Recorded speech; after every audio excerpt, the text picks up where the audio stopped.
Have you ever felt that something about the traditional story of Jesus' crucifixion doesn't quite add up? That nagging feeling that pieces of this pivotal moment in human history might have been lost, misinterpreted, or perhaps even deliberately altered over the centuries. For nearly 2,000 years, we've accepted a narrative of Christ's final days that has shaped Western civilization, moral codes, and the spiritual lives of billions.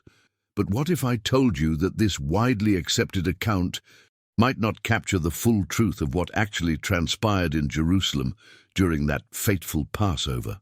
But before we begin, please hit the like button and let me know where in the world you're watching from today. It's always fascinating seeing who's joining us from around the world, and if you haven't already, make sure to hit that subscribe button so you don't miss any of our future videos. The story of the crucifixion, as most of us know it, follows a straightforward path. Jesus was betrayed, arrested, tried, crucified, died, and was resurrected on the third day. It's a narrative that has remained largely unchallenged in mainstream Christianity. But has this ever happened to you? You're reading the biblical accounts, and something doesn't quite align between the different gospel versions. Edgar Cayce, often called the sleeping prophet, for his remarkable ability to provide profound insights while in a trance-like state, offered revelations that dramatically challenge our understanding of these events. His psychic readings on Jesus' final days present an alternative perspective that, while controversial, addresses some of the inconsistencies that biblical scholars have debated for generations. Stay with me until the end of this exploration, because what Casey revealed about the crucifixion might fundamentally change how you understand not just historical Christianity, but the very nature of Jesus' message and mission on earth. This isn't merely academic debate or speculative theology. It touches on the core of Christian faith and raises profound questions about sacrifice, resurrection, and spiritual transformation. If Casey's insights contain even a kernel of truth, the implications ripple through religious doctrine, spiritual practice, and our understanding of human potential. What if the traditional narrative we've inherited through centuries of church doctrine simplified or altered key elements of what actually happened? What if there were witnesses and details that never made it into the canonical Gospels? The mystery deepens when we consider that the earliest Christian communities held diverse understandings of Jesus' death and resurrection, some of which were later deemed heretical as official doctrines solidified. These alternative perspectives weren't necessarily less authentic. They were simply on the losing side of history. What you're about to discover might surprise you, challenging long-held beliefs while potentially offering a more profound understanding of Jesus' sacrifice and its meaning for humanity. If these revelations opened your eyes, don't let this be the last time you uncover hidden truths. Subscribe now. We bring you more content that challenges the official narrative and awakens your inner truth. These revelations could change your perception of faith, power, and spiritual truth. The narrative we've learned portrays Jesus as a sacrifice for humanity's sins. But what if there's a deeper dimension to this story that's been hidden in plain sight all along? The crucifixion represents more than just a historical event. It embodies a profound metaphorical journey that mirrors our own internal struggles and transformation. The cross itself is a powerful symbol with ancient origins predating Christianity. It represents the intersection of the physical and spiritual realms, the meeting point of heaven and earth. When we look at what Jesus actually taught, rather than what institutions have interpreted, over centuries we discover something remarkable. The emphasis wasn't on worshipping him as a deity, but rather on following his example of connecting with the divine consciousness within. Throughout his ministry, Jesus repeatedly pointed to this inner kingdom. The kingdom of God is within you, he declared, a revolutionary statement suggesting that divinity isn't somewhere far away in the clouds, but accessible within our own being. This perspective fundamentally shifts the relationship between humanity and the divine from external worship to internal discovery.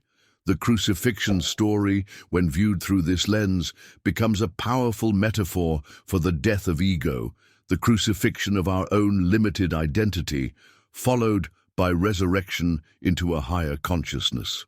This interpretation doesn't diminish the historical significance, but adds layers of meaning that resonate deeply with our personal spiritual journeys.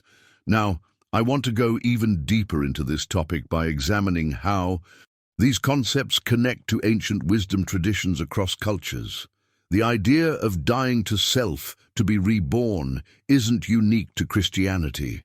We see similar themes in Egyptian mythology with Osiris, in Hindu philosophy with concepts of ego dissolution, and in Buddhist teachings about releasing attachment to the self. This universal pattern suggests something fundamental about human spiritual evolution. What's particularly fascinating is how these parallels were systematically obscured throughout history. During the early formation of Christian doctrine, numerous texts that emphasized these mystical interpretations were excluded from the canon. The Gospel of Thomas, for instance, contains sayings of Jesus that explicitly point to this inner divinity. If you bring forth what is within you, what you bring forth will save you. When we begin to recognize these hidden dimensions, it creates space for a more inclusive understanding of spirituality, one that honors traditional faith while expanding its boundaries to embrace deeper truths. This journey of discovery isn't about abandoning belief, but enriching it with insights that have been veiled for centuries. If this perspective on spiritual evolution resonates with your own journey, write "awakening" in the comments below. The narrative of Atlantis takes on a remarkable new dimension when we view it through Casey's revelations. According to him, the simplified story we often hear is merely the surface level of a much more intricate tapestry of human history. This knowledge, he suggested, was deliberately simplified and altered throughout the centuries as a means of maintaining religious and political authority over populations. The transformation of historical narratives for control isn't unique to Atlantis. Throughout human civilization, we've witnessed how powerful institutions reshape origin stories to align with their worldview.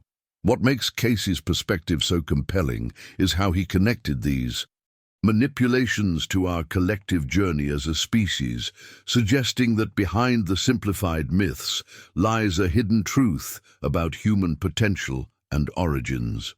When I first encountered these ideas, I was struck by the profound implications. If Casey was right, we've been living with an incomplete understanding of our own history, a carefully curated version designed to limit rather than expand our concept of human capability. The revelations he offered provide glimpses into a world where humanity possessed abilities far beyond what conventional history acknowledges.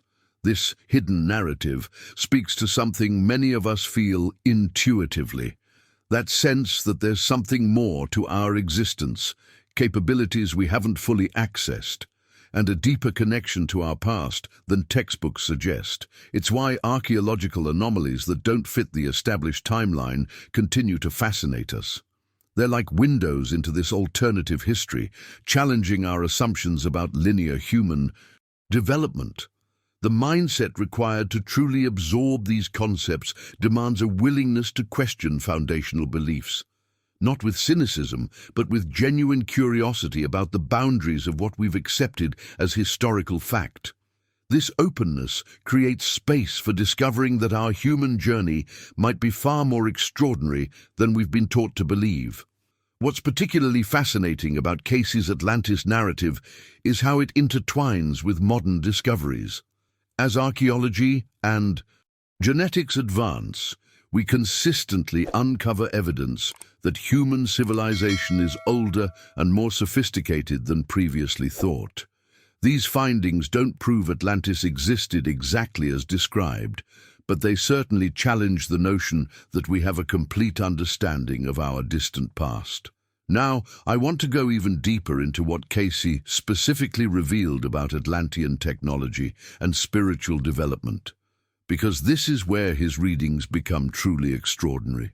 The descriptions of their energy systems and consciousness practices suggest capabilities that even today's cutting-edge science is only beginning to understand.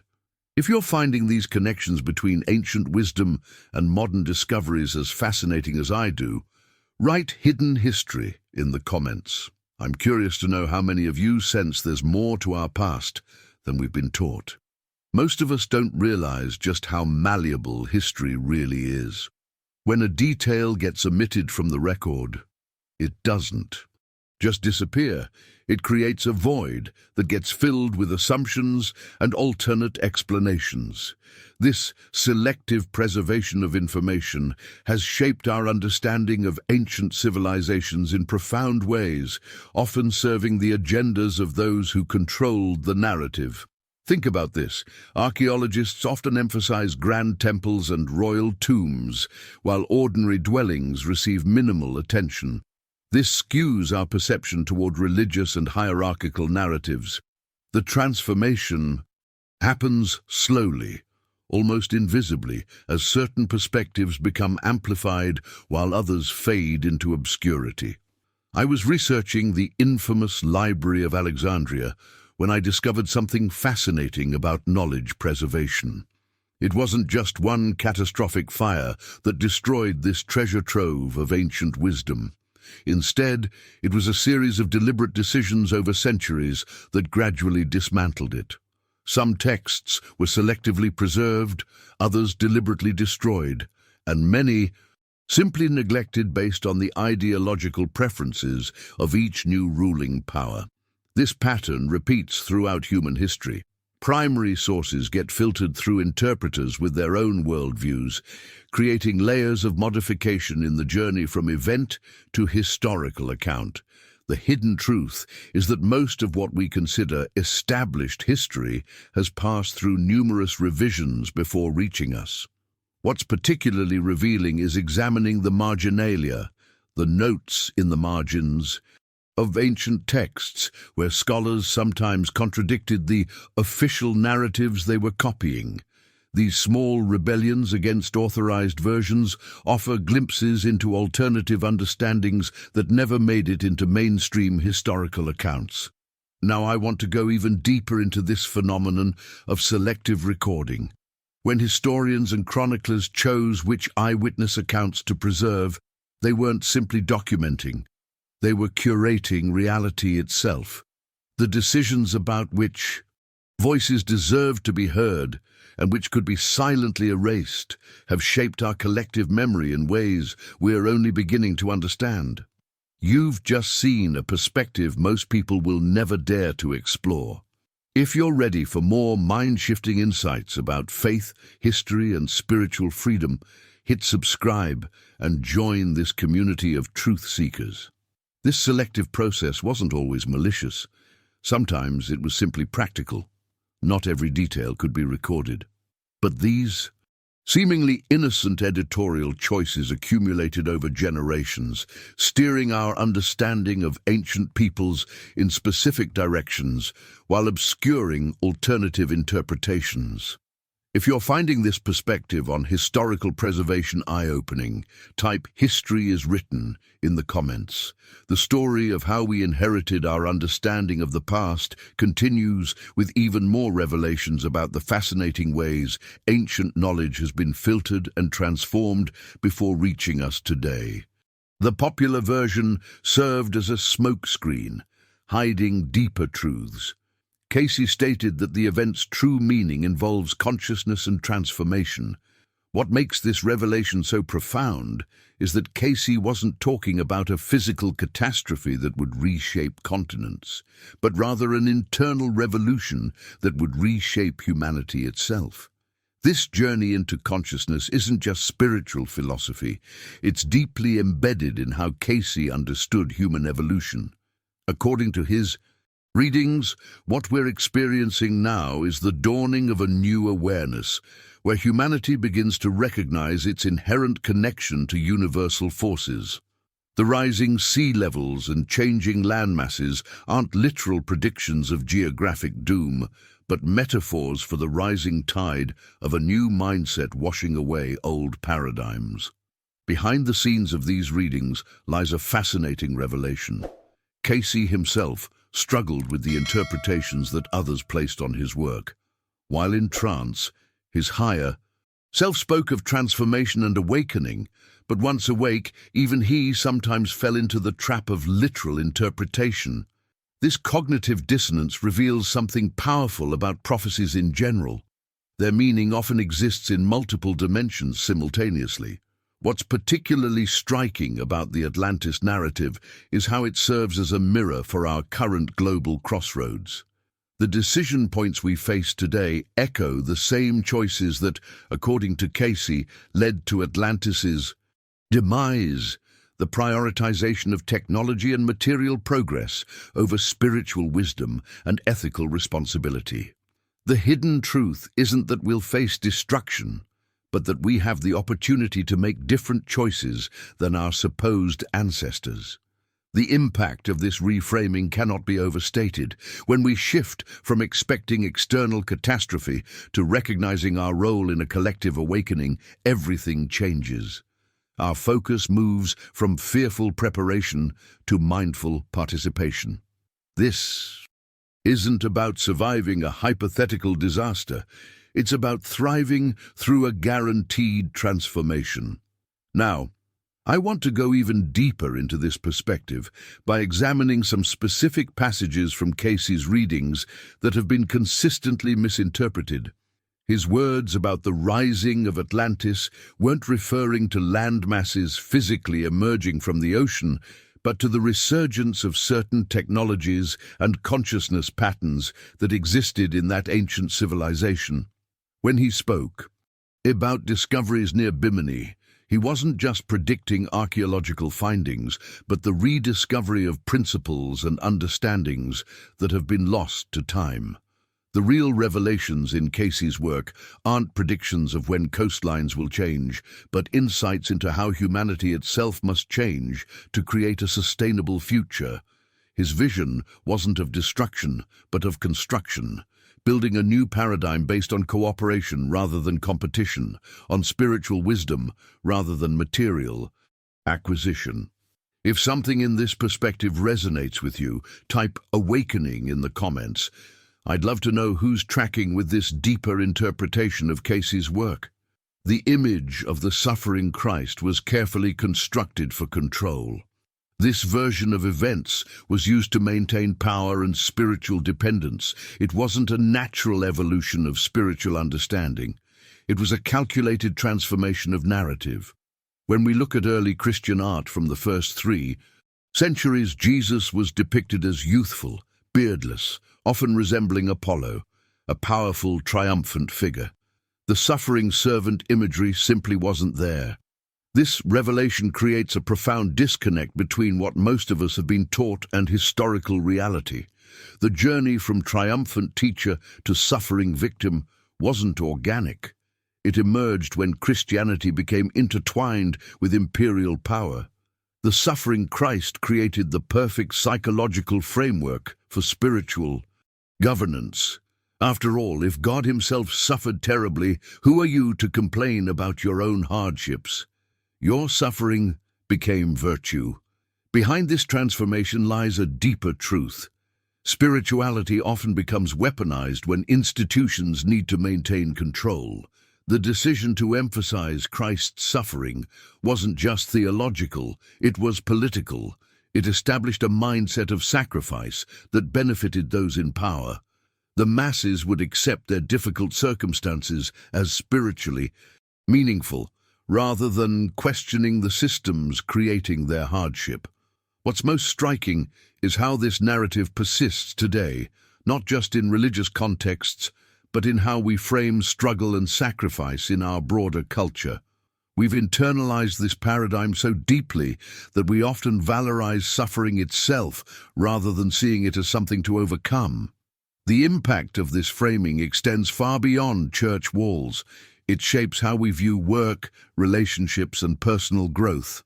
Now, I want to go even deeper into the historical context that allowed this shift to happen.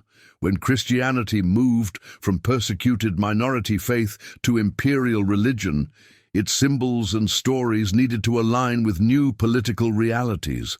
The transition wasn't just theological. It required a complete reimagining of what the faith meant in practice. The suffering Savior became the central icon precisely when the Church gained significant worldly power. A fascinating paradox that reveals much about the psychology of spiritual influence. This isn't to dismiss the profound meaning many find in these traditions. However, understanding the hidden mechanisms behind religious imagery empowers us to engage with spirituality on more authentic terms. We can appreciate the symbolic depth while recognizing how these narratives have been shaped by forces beyond pure spiritual insight. What's truly liberating is recognizing that we can reclaim these ancient teachings on our own terms. By seeing through the constructed narratives, we open doorways to more authentic forms of spiritual connection, ones not dependent on institutional interpretations, but on direct personal experience. If the ideas in this video have resonated with you and made you think differently about religious imagery you've encountered throughout your life, write "Seeing with New Eyes" in the comments. The tapestry of deception runs deeper than many realize. When we examine Casey's revelations about the crucifixion, we uncover a masterfully orchestrated political theater designed not just to eliminate a spiritual revolutionary, but to create a controlled narrative that would echo through millennia. This wasn't merely an execution, it was a calculated performance with actors playing their designated roles in humanity's most consequential drama. Consider the transformation of our understanding when we recognize that powerful figures of the time, Roman officials, religious authorities, were cognizant of existing prophecies and deliberately manufactured events to fulfill them. The crowning with thorns, the division of garments, the offering of vinegar, each element carefully staged to create a perfect alignment with ancient predictions. This wasn't coincidence. It was meticulous direction. The hidden truth that emerges from Casey's work fundamentally challenges our perception of religious history as divine orchestration. Instead, we're confronted with the uncomfortable revelation that human manipulation shaped the journey of faith for billions. The impact of this deception reverberates through every cathedral, every prayer, every theological debate that has followed. What's particularly striking is how these revelations illuminate the pattern of power manipulation that continues today. The same mechanisms that engineered consent then, creating spectacle, controlling narrative, manufacturing divine authority, remain the primary tools of social control now. Different stages, different actors, but remarkably similar scripts. The psychological dimensions here are profound. When we recognize that religious devotion may be built upon deliberately fabricated events, we face an identity crisis of sorts. Who are we if the foundation stories that shaped our moral compass were themselves morally compromised? This forces a reckoning with how we distinguish between spiritual truth and religious mythology, a distinction Casey himself seemed to navigate with remarkable nuance. Now, I want to go even deeper into this topic by examining how Casey's readings offer a different perspective on Jesus' actual teachings versus the institutional doctrine that emerged afterward.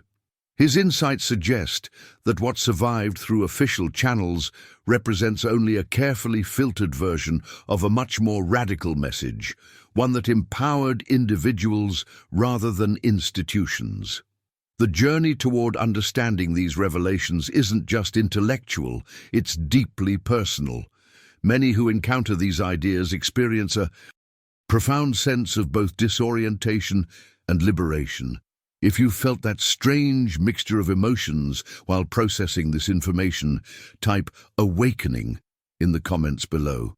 In the tension-filled streets of ancient Jerusalem, the mechanisms of power played out like a sophisticated game of chess. The Roman occupation wasn't merely about military presence, it was a careful political balancing act. What's fascinating is how Roman authorities managed to maintain control while minimally disrupting daily Jewish life, creating a system where both parties benefited, at least at the leadership level. The relationship between Roman officials and the Jewish religious elite wasn't just convenient, it was necessary. Roman governors like Pilate understood that ruling directly over a population with such strong religious and cultural identity would be nearly impossible without local cooperation. For the Jewish leadership, particularly the Sadducees who controlled the temple, Roman support secured their privileged positions and religious authority. This power-sharing arrangement transformed the trial of Jesus into something far more significant than a simple legal proceeding. It became a public demonstration of authority, a moment when the underlying power structure revealed itself. Think about it, when Jesus was brought before Pilate, what was really on trial wasn't just one man's teachings, but a potential threat to this carefully constructed social order. The decision-making process behind Jesus' condemnation reveals the hidden mechanics of ancient governance. Pilate's reluctance, contrasted with the Jewish leaders' insistence, wasn't just about one man's fate. It was about preserving a delicate balance of power that benefited both parties. The Roman prefect needed to maintain peace to please his superiors in Rome, while the religious authorities needed to eliminate a figure who challenged their interpretations of Jewish law and their privileged relationship with Rome. Now, I want to go even deeper into this topic by examining how this political theater affected the ordinary people witnessing these events. The crowd that gathered outside Pilate's headquarters didn't just appear spontaneously. These weren't necessarily the same people who had welcomed Jesus days earlier. The gospel account suggests the religious leaders had been working behind the scenes, mobilizing specific groups sympathetic to their cause. This revelation transforms our understanding of the trial's dynamics. The chants for crucifixion weren't necessarily the voice of all Jerusalem, but rather a carefully orchestrated demonstration, one designed to give Pilate the public consensus he needed to proceed with an execution he may have personally found unnecessary. The psychological impact of such public displays of power cannot be overstated. For common people watching this unfold, the message was clear: challenge the established order at your peril.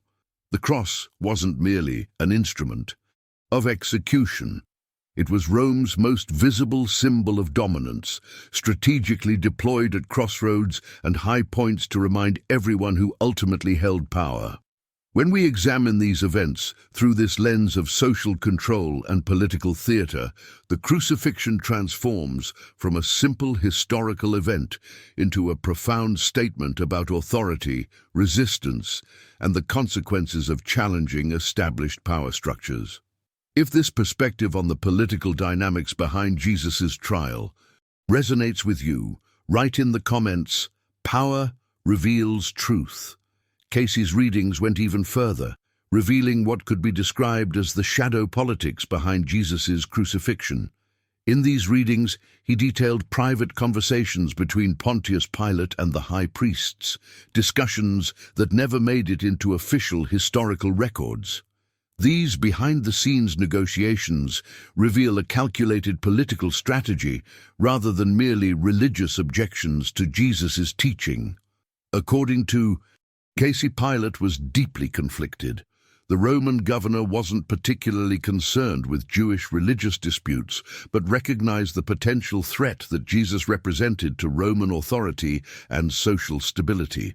What's fascinating is that Casey suggests Pilate privately understood that Jesus wasn't advocating for violent overthrow of Rome, but the movement was gaining such momentum that it threatened the delicate power balance he was tasked with maintaining.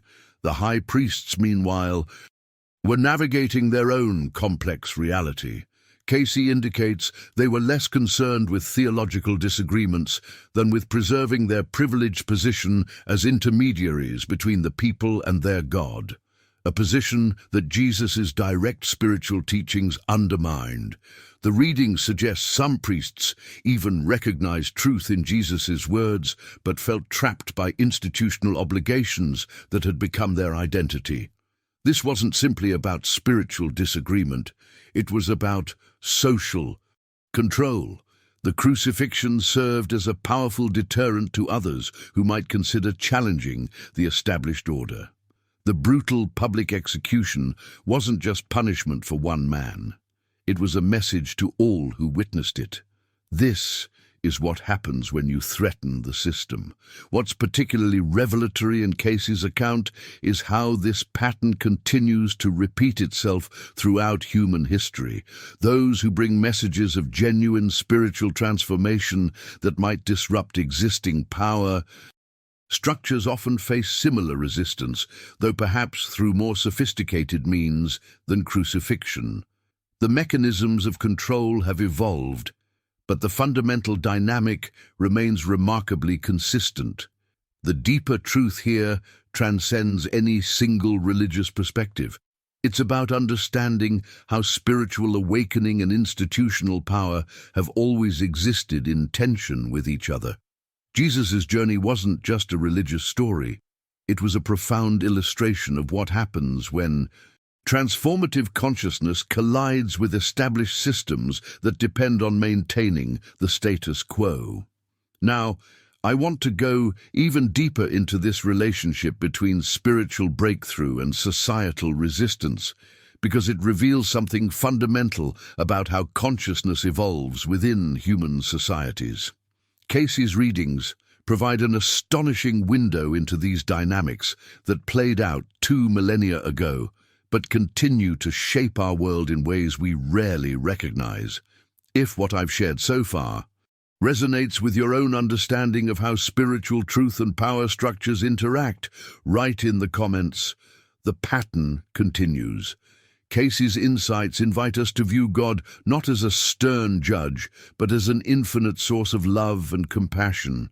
His readings suggest that the divine exists within each of us, waiting to be discovered through meditation, prayer, and conscious living. This perspective transforms our spiritual journey from one of fear and obligation to one of exploration and inner awakening. What's particularly fascinating is how Casey's interpretations align with Jesus' original message. Before centuries of translation and institutional interpretation, Jesus spoke of the kingdom of heaven being within us. This wasn't meant as a metaphor, but as a literal truth about our spiritual nature and potential.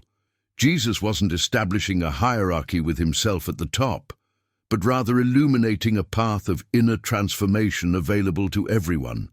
This revelation can be both liberating and challenging.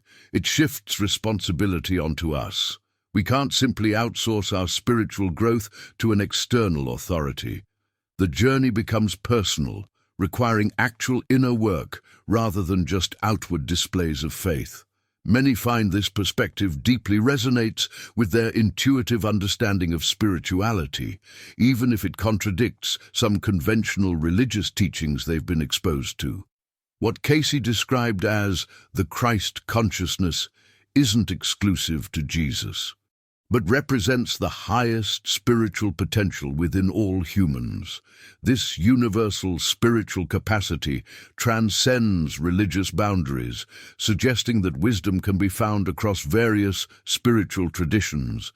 This doesn't diminish Jesus' significance, but rather elevates his message beyond the confines of dogma into something universally accessible.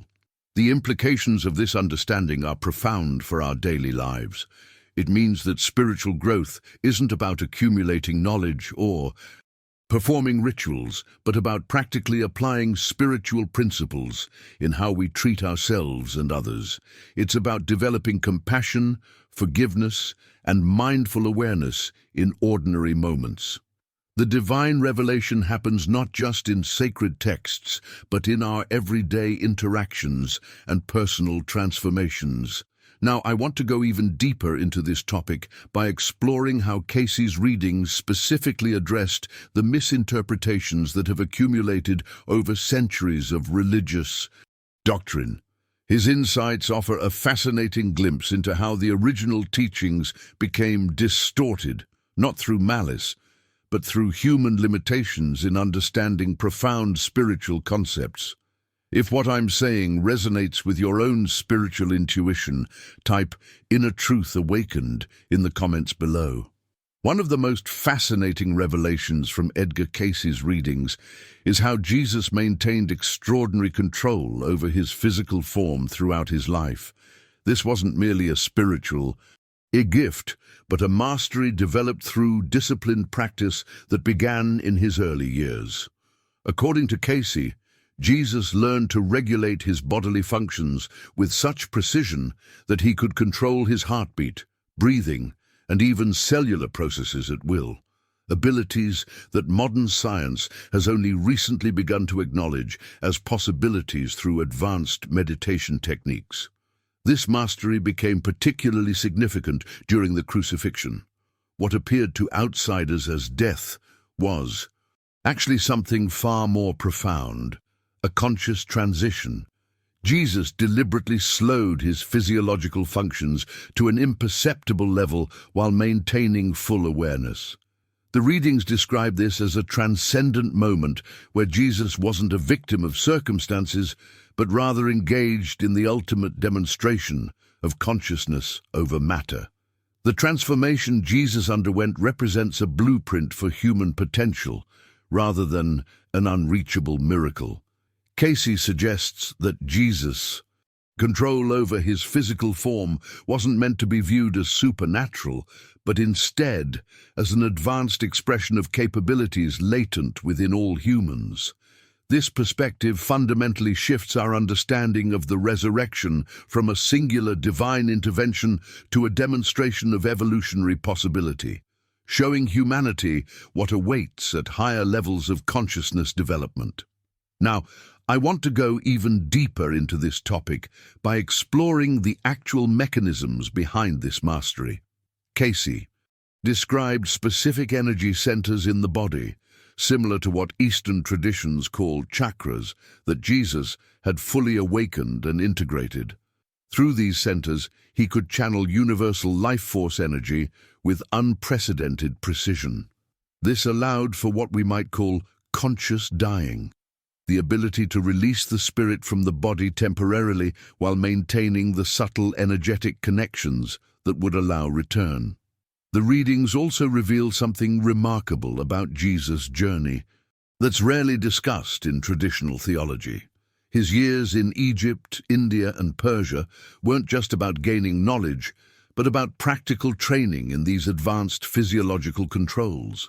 He studied with masters who understood the bridge between physical and spiritual existence, learning techniques that would later enable his apparent death and resurrection. This journey of development shows us that even Jesus, understood by many as divine incarnate, still underwent a process of growth and transformation. What's particularly striking is how Casey frames this mastery not as something exclusive to Jesus, but as an evolutionary milestone that humanity as a whole is moving toward. The hidden truth within these readings is that consciousness itself is the fundamental creative force in the universe, and our bodies are more responsive to it than we've been taught to believe. The wall between life and death may be more permeable than we imagine for those who've developed this level of awareness. If you've found these insights about Jesus' conscious control as fascinating as I have, write in the comments, "Consciousness transcends limitations." I'd love to hear your thoughts on how this perspective changes your understanding of human potential. While hanging on the cross, Jesus wasn't simply enduring physical torment. He was demonstrating the ultimate act of conscious presence. Think about this revelation. In those moments when his body appeared defeated, his consciousness remained fully sovereign. This wasn't just spiritual fortitude, it was a masterclass in the separation between physical reality and conscious awareness. The crucifixion story transcends religious boundaries when viewed through this lens. It becomes a profound testament to what consciousness can achieve even when the physical body reaches its limits. Jesus spoke, forgave, and remained aware throughout the ordeal. This wasn't merely endurance, it was transcendence. Modern science has only recently begun to catch up with what this ancient wisdom was demonstrating. Researchers studying deep meditative states have documented individuals who can regulate bodily functions previously thought to be entirely automatic: body temperature, heart rate, even inflammatory responses. What these studies reveal is the hidden truth about our relationship with our physical form. Consciousness has governance that extends beyond what we typically recognize.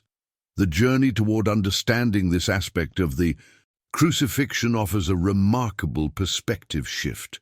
When Jesus said, "Father, into your hands I commit my spirit," he wasn't announcing defeat. He was demonstrating the voluntary nature of consciousness, even at the threshold between life and death. This wasn't passive surrender, but active transformation of what would otherwise be a moment of powerlessness. What's particularly fascinating is how this understanding bridges ancient wisdom with quantum physics concepts. The observer effect, where consciousness influences physical reality, mirrors what Jesus demonstrated in his final hours. He remained the observer, the conscious presence, even as his physical form was compromised.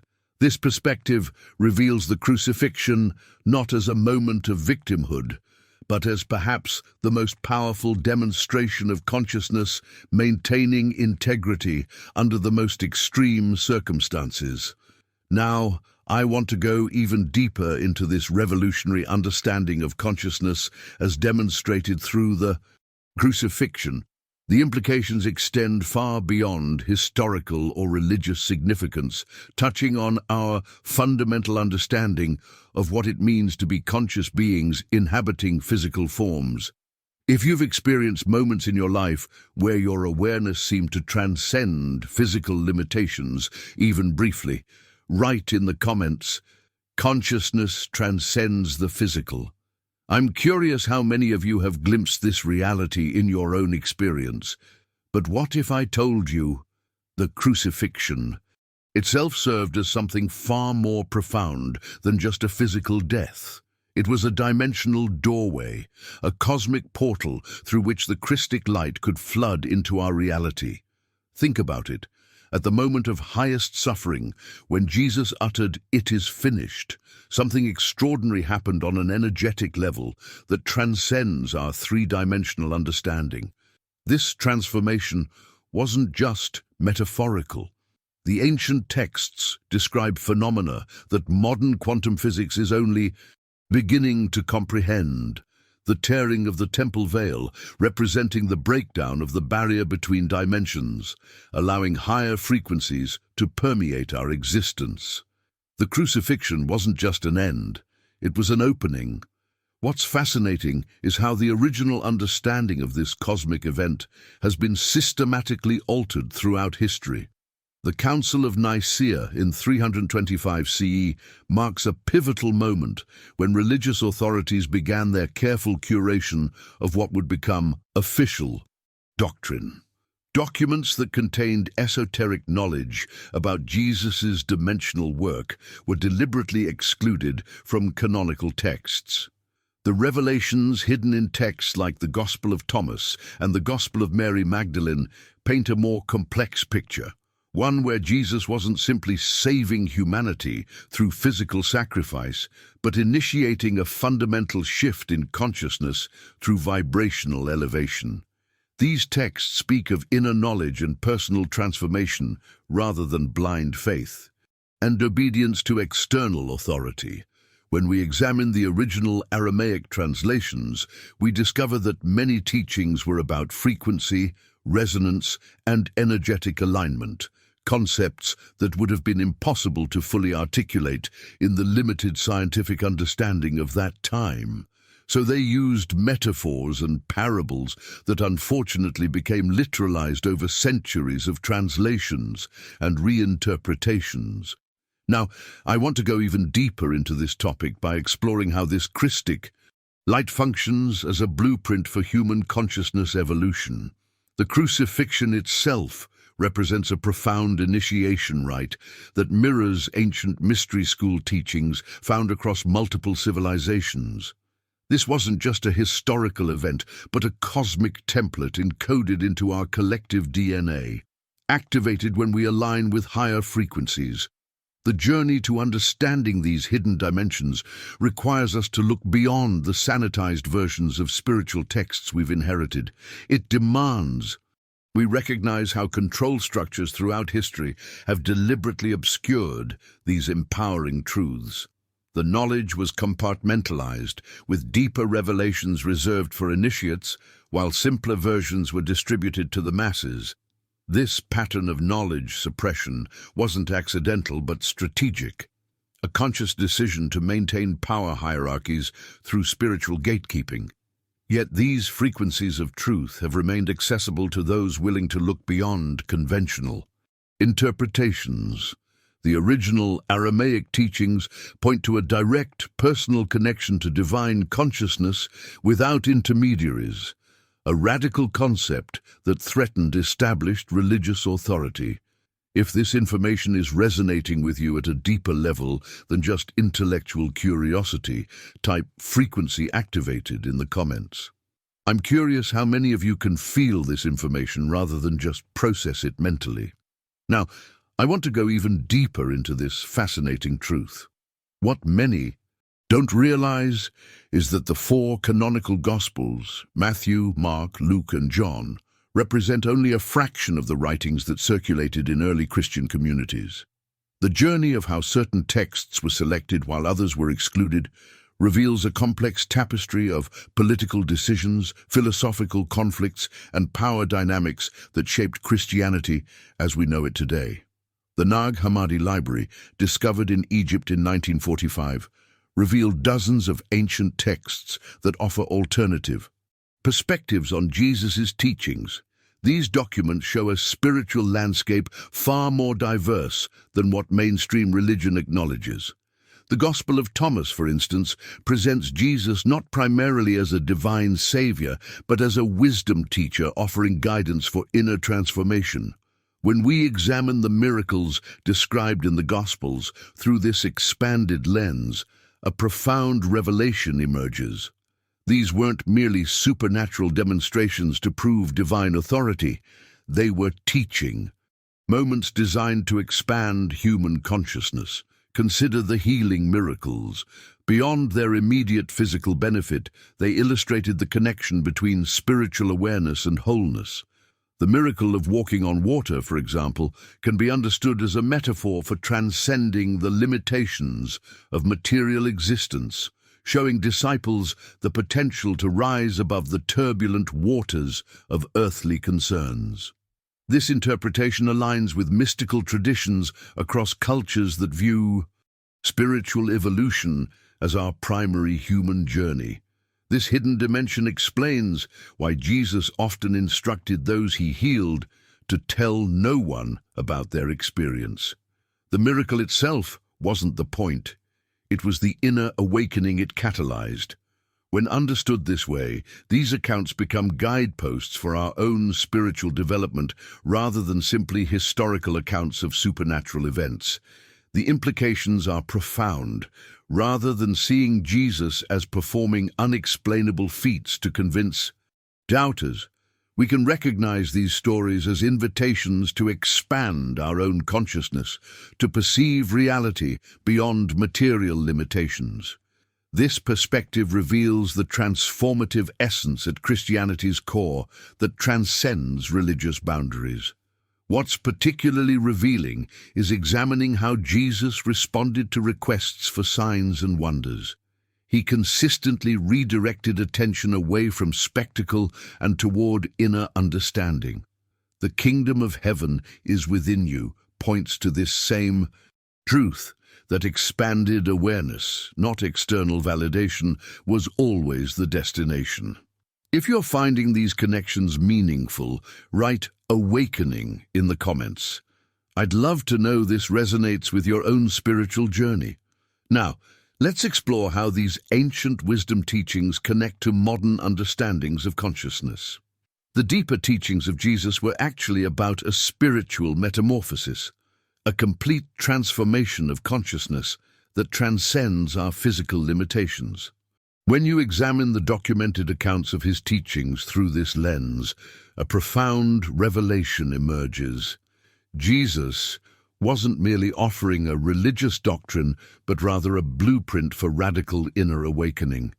Consider how he often spoke in parables that challenged conventional thinking. "The kingdom of heaven is within you" isn't just a poetic phrase. It's a direct pointer to the experiential truth that spiritual reality exists beyond our material perceptions.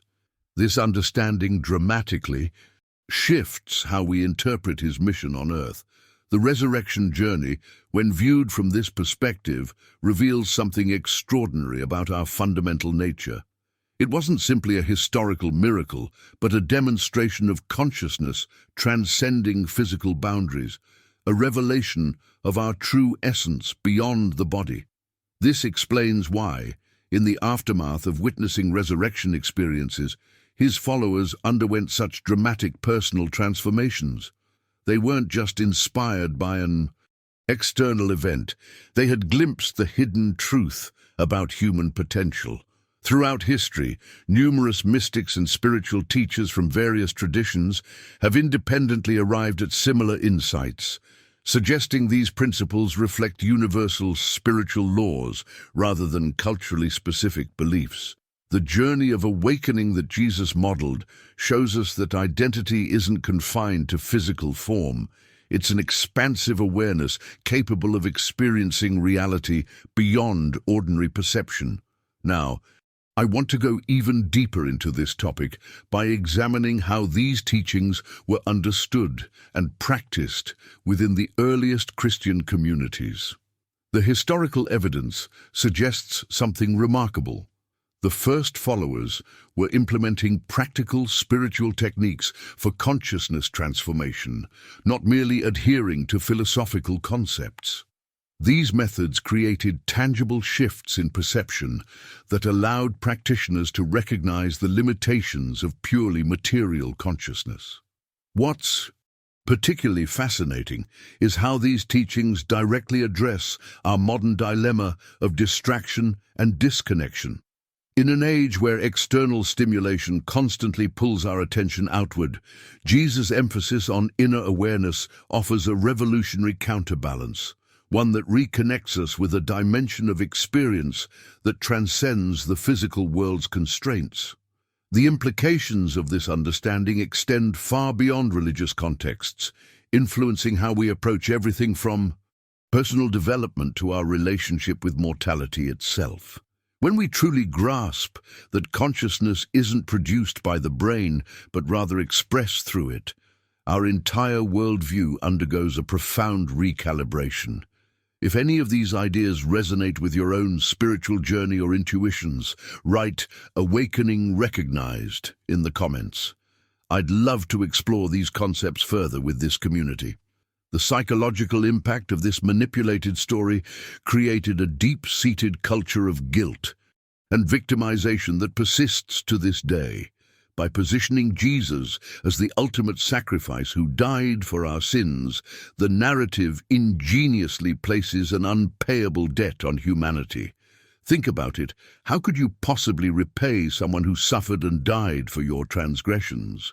This debt mechanism serves as a powerful control tool, keeping followers in a perpetual state of spiritual obligation.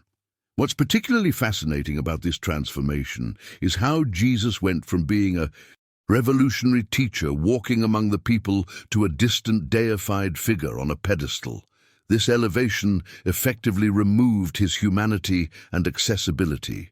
The authentic Jesus was someone who shared wisdom through direct experience, who taught through example and conversation, not through hierarchical authority or untouchable divinity. This distance creates a spiritual dependency. When the divine is positioned as something external, something beyond your reach, you naturally become dependent on intermediaries, priests, churches, religious institutions to facilitate that connection. It's a brilliant system design when you examine it objectively. The journey to understanding this truth can be transformative. Many who discover these historical manipulations experience a profound awakening. They realize their spiritual path isn't about appeasing an external deity or carrying ancestral guilt, but about reconnecting with the divine consciousness that Jesus himself was attempting to demonstrate exists within all of us. Behind the scenes of religious history, we find these revelations that challenge everything we've been conditioned to believe. The authentic teaching suggested that divinity wasn't something to worship externally, but something to realize internally. The kingdom of heaven is within you takes on an entirely new meaning when viewed through this lens. Now, I want to go even deeper into this topic by examining how these manipulations specifically affected Jesus' actual teachings and what they might have truly encompassed before they were altered to serve imperial and institutional purposes. The contrast between the authentic message and the institutionalized version reveals striking differences that have profound implications for how we understand spirituality today. If this perspective resonates with your own spiritual journey or questions you've had, write "awakening" in the comments below. Casey's revelations don't just expose problems, they offer pathways to reclaiming our authentic spiritual inheritance. This journey isn't about adopting more belief systems, but rather about shedding the artificial constraints that have limited our understanding for generations. The transformation begins when we recognize that genuine spirituality doesn't require intermediaries or elaborate hierarchies to connect with the divine. What's particularly powerful about Casey's approach is how it places personal responsibility at the center of spiritual awakening. Instead of waiting for external salvation or guidance, we're encouraged to trust our innate wisdom and discernment. This represents a profound mindset shift away from dependency towards sovereignty over our spiritual journey. The hidden truth beneath all this manipulation is both concerning and liberating. These controlling systems persist only through our unconscious consent. When we withdraw that consent, when we refuse to energetically feed these systems with our fear, blind obedience, and unquestioning acceptance, they begin to lose their power over us. Consider how many decisions throughout your daily life are subtly influenced by these ingrained patterns of belief. From how you view yourself to how you interact with others, these unconscious agreements shape your reality more than most realize.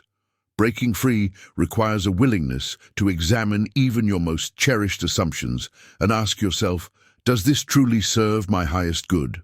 Behind the scenes of these controlling mechanisms lies a profound revelation. Our spiritual nature is far more expansive and powerful than we've been led to believe. This isn't merely about identifying problems, it's about reclaiming our birthright of direct connection with higher consciousness without artificial limitations. Now, I want to go even deeper into this practical path of liberation.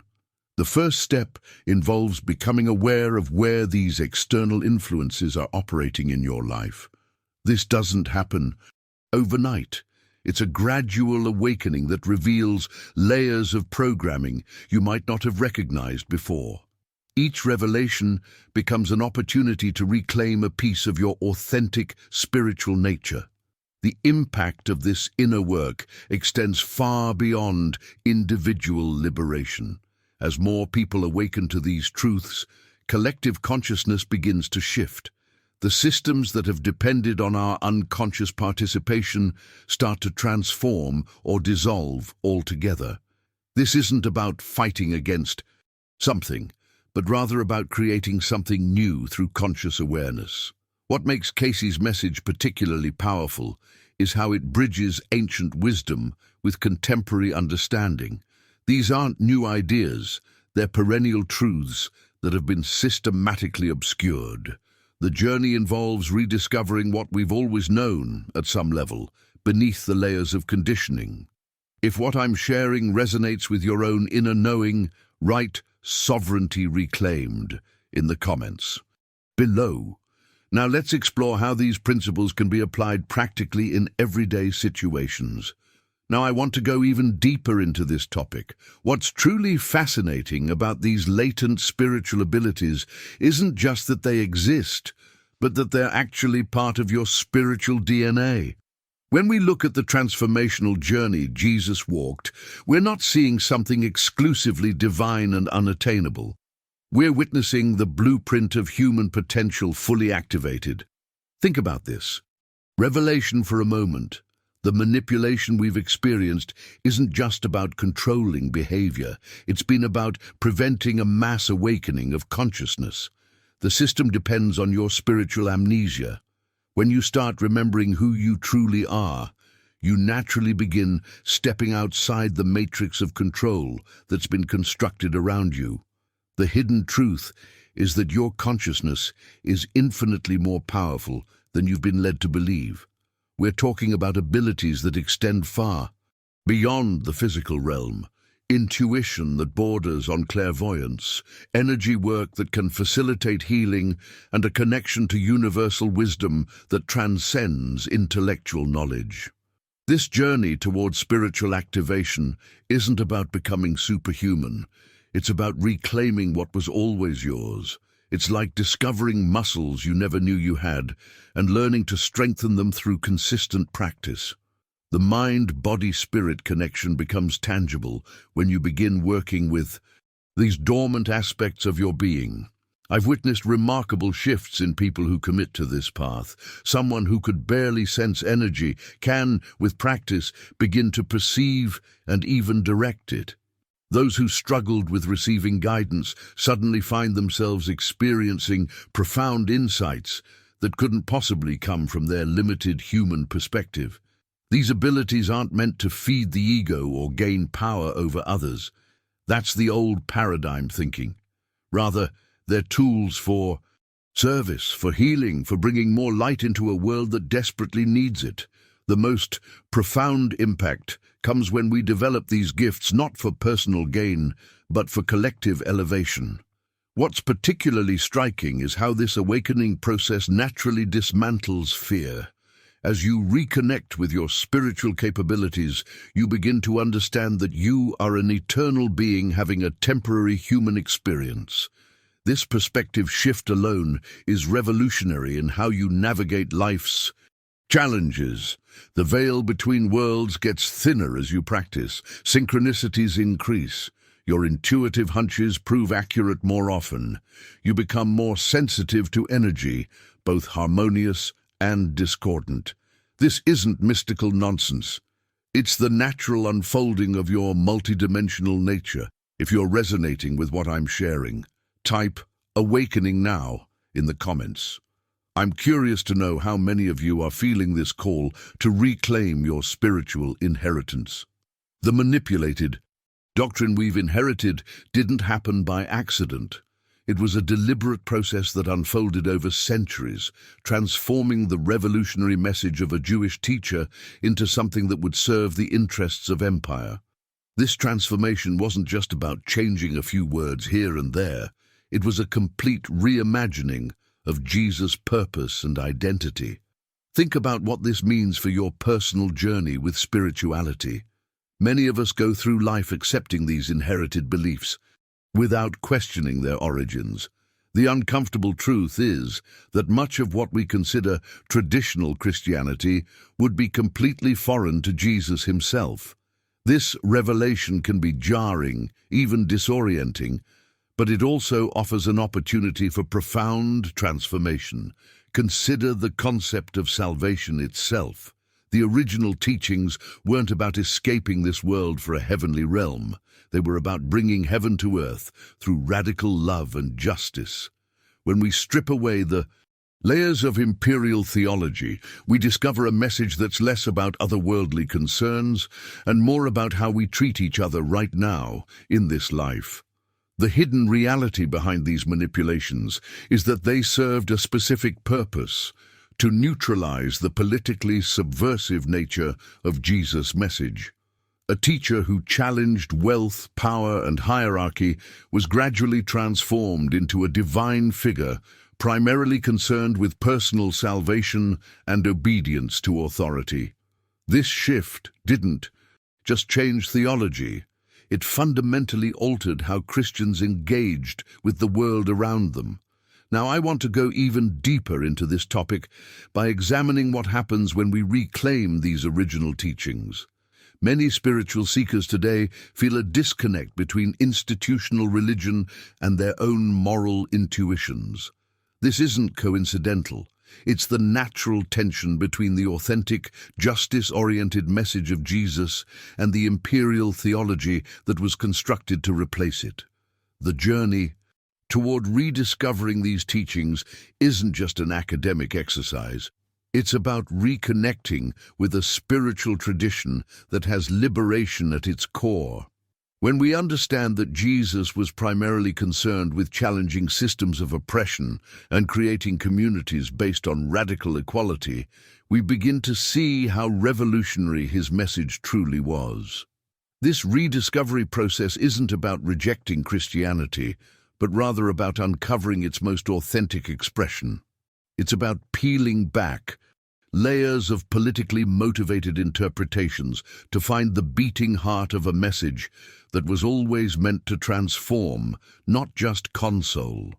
If you're nodding along as you hear this, type "awakening" in the comments, because that's exactly what this is. An awakening to the profound implications of Jesus' original message and the ways it was deliberately altered to serve power rather than challenge it. The awakening described in Jesus' teachings reveals itself as something far deeper than we've been conditioned to understand. When examining his original words, we discover that the kingdom of heaven isn't some distant realm we access after death, but rather a state of consciousness available in the present moment. The kingdom of heaven is within you, takes on an entirely new dimension when we grasp that Jesus was describing an inner transformation, a radical shift in perception that frees us from mental suffering. This journey toward reclaiming our spiritual heritage isn't merely about adopting new beliefs. It represents a fundamental return to our natural state of being, one that transcends the artificial boundaries created by institutional religion. The revelations hidden within these teachings have remained obscured precisely because they're so revolutionary. They eliminate the need for intermediaries between humanity and the divine. Consider for a moment how different our world might look if we embraced this understanding collectively. The divisions that have plagued humanity for centuries begin to dissolve when we recognize that the mystical core of Jesus' message shares profound similarities with other wisdom traditions. This isn't coincidental. The underlying truth pierces through cultural and historical contexts, revealing itself in different forms throughout human experience. What makes this realization so powerful is that it doesn't require you to abandon your current path. It simply invites you to go deeper. Many seekers discover that, as they explore the esoteric dimensions of Jesus' teachings, they don't move away from their foundations, but rather discover the rich soil beneath the structures they've known. This represents a homecoming, rather than a departure. Now, I want to go even deeper into this topic by exploring how these teachings manifest in practical terms. The liberation Jesus spoke about wasn't abstract philosophy. It was meant to fundamentally change how we navigate our daily existence. When we truly integrate this understanding, we begin to witness a profound shift in our relationship with ourselves and others.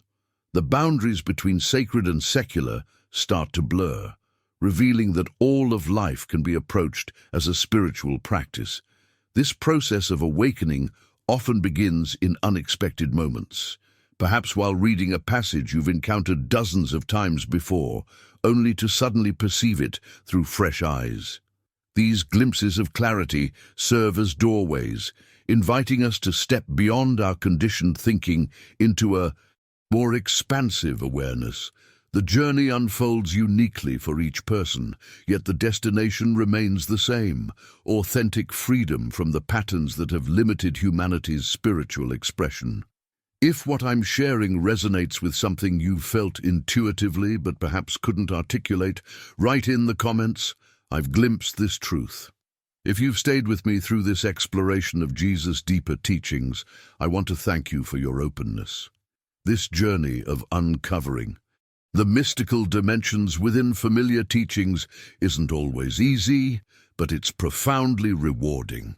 I've found that these conversations create a special kind of community, people who are willing to look beyond the surface and discover the transformative power that has always been available to us. If this resonated with your own spiritual journey, I'd love to hear from you in the comments. Simply write, "I've glimpsed this truth," so I know we're walking this path together. And if you found value in today's exploration, consider subscribing to join our growing community of seekers. Your support with a like helps these conversations reach others who might be searching for the same insights. I've prepared another video that explores how these awakened teachings translate into everyday relationships and challenges. Click through to continue our conversation there. I believe you'll find it illuminates another dimension of this beautiful journey we're on.